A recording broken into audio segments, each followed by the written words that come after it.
Welcome to Rock Your Talk Expert Interview Series. I'm Leisa Reid. I'm a trainer with Productive Learning, founder of Get Speaking Gigs Now, and I have an expert for you today.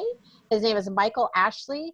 He's going to be talking about 3 tips in messaging. How do you message correctly in this COVID-19 experience that we're having? Michael, welcome to the show, and tell us a little bit about you. Well, thank you very much for having me, Lisa. It's an honor to be here.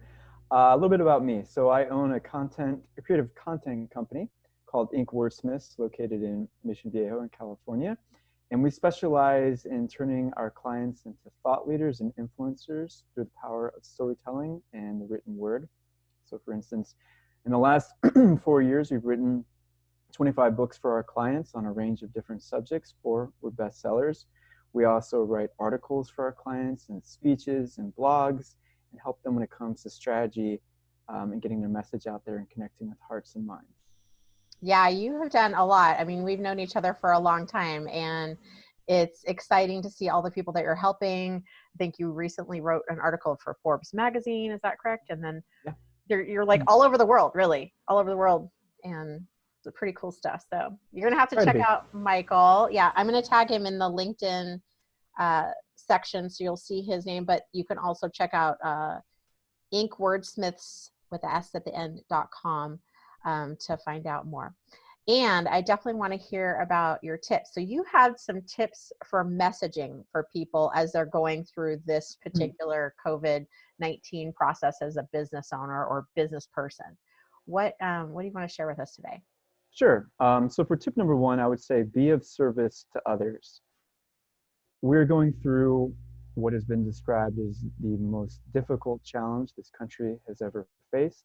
Some people are comparing it to World War II. Some people are comparing it to the Great Depression. I'm not sure if it can be compared to any of these things. We are still in the midst of it, and people are hurting. People are dying. And so I think the old ways of messaging, the old ways of communicating, the old ways of being just don't apply anymore. But I think the one thing that does apply, the one thing that is important is we are in this together. And so we have got to be kinder to each other. We've got to help other people. And I think this will probably tie into my second tip in just a moment. But if we're being self-serving, if we're just proceeding as business as usual, if we're just trying to get money, we're just trying to treat life in a transactional capacity, I think that we're not heeding the lessons of the situation. Of course, all of us are in business to make money. All of us must sustain ourselves, our families, our loved ones. I get that. I totally understand that.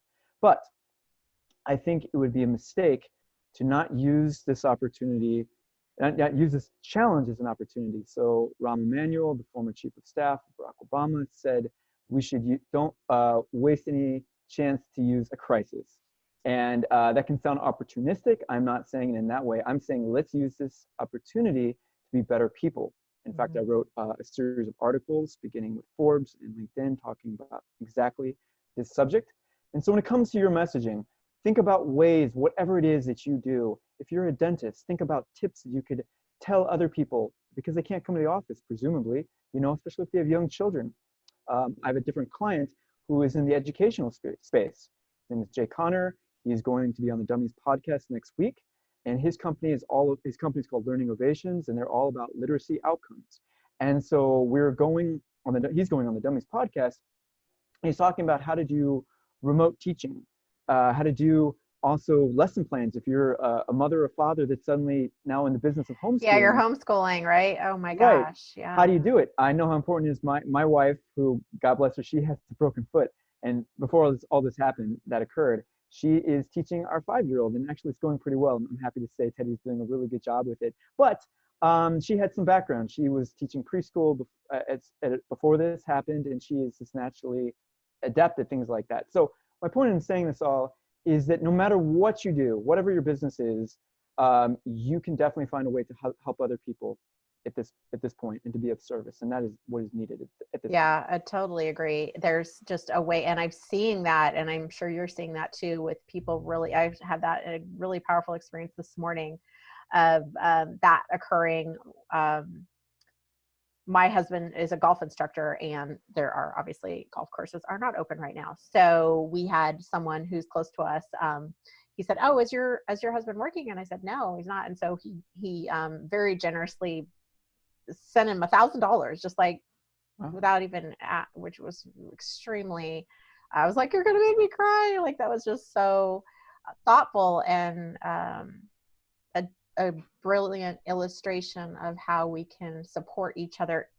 That happened to be financial, but like, if you're going to purchase something, purchasing it from someone or giving to an organization that really means a lot to you, or how you can bring your expertise in to really help your local community or something that you care about. But certainly in the messaging, I get what you're saying. That's a good point. Yes. Thank you. All right. And then you think you had another one too, right? Yes, I do. So tip number 2 would be don't be tone deaf to the times. And so that kind of ties in with number 1. But again, I'll give you an example. So I have a client right now, and what I do with my clients is when I'm writing articles for them, we will create prompts months in advance as to what we're going to cover. But when this really started to go into effect about 2 or 3 weeks ago, we decided to restructure all of the content that we were creating. Yeah. It doesn't make sense to talk about things pre-COVID-19. We're living in a very different world. The same is true when it comes to books. I have a client right now that we were getting ready to take his book to the publisher, and in fact, tomorrow I'm doing it. I'm re-editing the whole thing and bringing in elements of the new reality. And so whatever your business is, when it comes to messaging, you have to be sensitive to what is going on. You don't want to be giving the same message as if the world has not changed, because it very much has. And this goes back to what you were saying before, being of service to other people. If, for instance, this is the kind of content that I like to see, or I think is really beneficial. Certainly, we've seen a lot of the bad aspects of what this virus can do. We've seen hoarding. We've seen people being less than kind to each other. But we've also seen some of the best things, the best qualities of human beings. And I would say share those stories. Share stories where, to give an example, some people that I know, including myself, have given gift certificates to restaurants to help them, because obviously they can't go about business as usual and their employees are suffering. Highlight those kinds of stories like what you mentioned with your husband. Those are the kinds of stories that need to come out there. We hear enough doom and gloom. Let's tell some stories about optimism, about ways in which we can overcome this together. Agreed. And I think it's healthy. Well, I know we're going to talk about mindset in a minute, but there is, like, I noticed a lot of the emails that I'm getting, the promotional emails, the marketing messaging that I'm getting, it'll start off with like, "Are you okay?" And I'm like, "Yeah, I am. I mean, I know that, we're challenged, but like, I'm okay." Right. So there's this kind of like, "Are you okay? You're going to make it?" And I'm like, "Yeah, I'm going to make it." And so we can that can be dangerous too, where we like buy into the victim mentality, which I think is what you're saying, like to how do we still maintain a healthy mindset and do our business and be kind and be of service. It's like all these, and be timely, like what you're saying. Well, I was told that I can't make any more jokes anymore, but I would suggest I was going to ease him into the humor of Michael Ashley. And I was told I'm not supposed to do as much open mouth kissing as I used to do. That's not socially acceptable anymore. But I think that we should not lose our sense of humor. We've got to laugh. We've got to use all aspects of our humanity, right? Absolutely. You have to do that. Yeah, and I've always been probably because raised with my dad. He was a jokester, and of course, we're happy to be filming this on April Fool's, but it'll probably come out a different day. But I like do kind of stuff like that all year long. Not pranks that make someone feel bad or are mean, but just like silly, just light. I like to keep my life light, and I really love to laugh. It's very soothing. Yes, I like to do a lot of April Fool's Day pranks. And if we have time, I'd like to tell you one quick story about the best prank I ever did. Okay. Yeah, let's do it. But I was told by my family there's a moratorium on pranks this year. So, I guess we can't do pranks. But I'll tell you the best one that I ever did that I think is pretty awesome. I'll make it very quick. A few years ago, my brother was getting married to a beautiful, very sweet person named Erin in the city of St. Louis. And they've been planning this for months. And they were really nervous about it. And so what I did, it was supposed to be held at the Ritz-Carlton. I created a fake email account from the Ritz-Carlton and told them that they double booked the wedding You're so mean. a month before. Terrible. And sent it to them. Oh, they rushed to the Ritz-Carlton to find out what was going on. Needless to say, they did not take that very well. But you can't do that. No, I think that probably is not the funniest thing. No, I'm not going to do that this year. Creative, but misguided. Misguided, right. So we're not doing that this year. No. I could see why they would put a moratorium on you. Okay. Right. I know you had a third tip too, so tell us about the third And actually, you're doing it. So the tip number 3 is to be innovative and forward-thinking in this moment. So again, taking challenges as opportunities. I know that you excel at having a live presentation where a speakers group that I've attended and also given a speech at, and the OC Speakers Network. But in the age of COVID-19, you can't do that, right? And so you are pivoting, you're adapting. Yes. And I think that's super important. I'm doing that in my own life and finding ways to be of value remotely, leading discussions, finding ways to connect with people, finding ways that your business can not just survive, but thrive in these times. The economy can't shut down. We can find ways to get workarounds. We can find ways to be innovative, to be smarter, but again, to be kinder too. And to, again, whatever we're doing it in the pursuit of service towards others. And if we go with that mindset, then this doesn't have to be the most terrible thing that's ever happened. We can find a way to find silver linings in spite of this crisis. I believe that too. Yeah. And it's funny because even though we are, working more virtually and whatnot, I already had everything I needed to do that because I do work a lot virtually with my speaking clients and have given webinars and things like that. But I didn't start that way. I would say a few years ago, I was terrified to do any video. I didn't want to do any video. So I faced that fear and worked through it and got comfortable, learned how to download to YouTube, all these little things that were years ago that are now helping me. And it maybe wasn't something I used all the time, but I'm really glad I built those skills up. So it's almost like now, like I know you help people get their books published and written and things like that. So like if someone's thinking about writing a book, well, you have the opportunity now. Don't wait is what I'm saying to do your dreams or to live out what you want to do. Build up your skills because you never know when it's going to pay off. If you've always wanted to have your own podcast or do a show, like this is now is the great time to do that and to pivot. And I think our ability to change, we actually at Productive Learning, we have a workshop called Navigating Change. Literally, we led it last year. And we're probably going to put it back on the calendar now for soon because we've now all been navigating so much change, but it's like we're all in this triggered state of like, what's going to be next? And my cheese is getting moved and all this stuff happens. So being able to innovate, to your point, is so absolutely critical.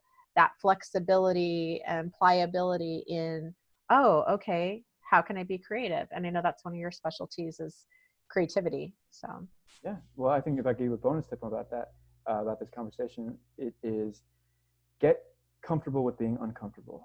Yeah. And that's just the way things are going to be. I mean, that's the way life is in general. And human beings, especially as we get older, we don't like to get outside of our comfort zone. And this is forcing us to grow. If you take a tip from Tony Robbins, he says the problems are gifts to us. And what he's saying is problems are what grow our souls. It's very easy to enjoy life and to be steady when everything is steady, when there aren't problems, but it really tests your character in times like this. How are you going to adapt? And to your point, I've actually gotten new clients throughout this, people that suddenly have a lot of free time, that want to write books, they want to get their message out. And I'm helping them with that because, again, they see this as an opportunity. This is not permanent, just like we know that everything in life, it will pass, but they are using this opportunity, using this moment. Absolutely. I could not agree more. Yeah. And back to like what you were saying with the comfort or the getting comfortable with being uncomfortable.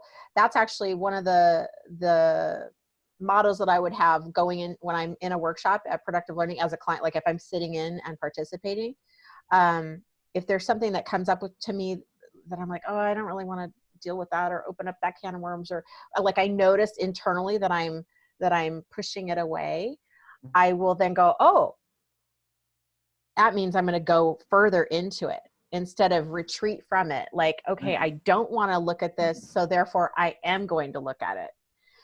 And that's like a subtle, it's a subtle shift, 1 degree over, because we are naturally inclined to just push away from anything that feels, oh, this, I don't like this. This is too uncomfortable, and I don't want to talk. I might cry. Some people will say to me like, well, I won't stop crying. And I'm like, well, I have a feeling that you will eventually stop crying. We're not, it's okay to let your feelings come up. For sure. Whether it's tears or anger or joy or whatever that. I'm not comfortable with expressing emotions, but if I could, I would definitely cry. I'm just kidding. No, but actually, Joseph Campbell, who wrote the book A Hero with a Thousand Faces, who coined the term the monomyth, or the hero's journey, what he says when it comes down to storytelling is that the best stories, they deal with conflict, and they give the character the thing that they feel like they're least capable of dealing with. Yes. It's called the dark night of the soul, when you go through what you least want to happen. But from Harry Potter to Star Wars to the Hunger Games, we witness the personal growth of the character by going through hell, by going through these challenges, because it allows things in their psyche and their psychology and their character to develop. They obtain skills and new dimensions to their personality that they didn't believe they had before this. And I think it's very true for all of us. We are living our own personal story right now. And right now, we're in the dark night of the soul, but we can transcend this. Yeah, and if you you can, there's the hero's journey model. When you look at that, you can even see like where you are in the journey and how you kind of retreat back and go forward and like move through different steps when we're dealing with this COVID-19 experience. Like where are you on a day-to-day basis, and what's on the other side of that, and what's the opportunities, just like what you're saying, Michael, like what can you take from it? So wow, got bonus tips and everything. How cool. And if anything, you get to, like me, my dog is sitting over there right next to me. She wanted to maybe speak for a little bit, but I have opportunity. There are silver linings. I get to be more with my kids. I just had lunch with them. Normally I'd be in Mission Viejo in my office, but there's always something. We can always look for a silver lining if we're willing to see the world through that lens. Absolutely. I love it. Okay. So just want to recap. People can get a hold of you on inkwordsmiths.com. Right. And that's plural, like plural. You said before. Yes. And Michael Ashley, like Ashley, just like how you'd spell Ashley, regular way to spell Ashley, regular way to spell Michael. And thank you for being a guest on our show and sharing these expert tips. I think that's going to be really helpful for some people. If you are inspired to get your book written, or you need some help with some messaging, you need some blog content written, and that's not your specialty, you definitely are going to want to check out Michael Ashley. Thank you. All right. Thank you for having me. You're welcome. See you next time.